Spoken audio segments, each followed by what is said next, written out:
Hi guys, welcome back with me again in this channel. On today's tutorial, I'm going to show you how you can create this dreamy transitions in CapCut PC.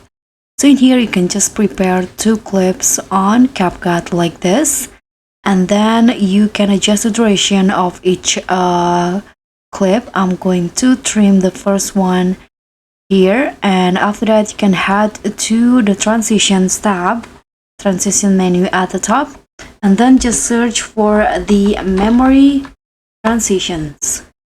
So there will be two options of memory. You can just choose which one. Let's try the memory one first. It will have that wavy effect, and let's try the memory 2. So memory 2 will have that water drop effect. So I'm going to go with the memory 1. You can click on a plus icon. Here you can adjust the duration of the dreamy transition, and this is how it will look like.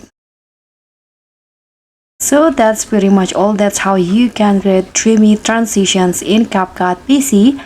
Thank you so much for watching. Don't forget to like, comment, and subscribe. Also click on the thanks below. Bye!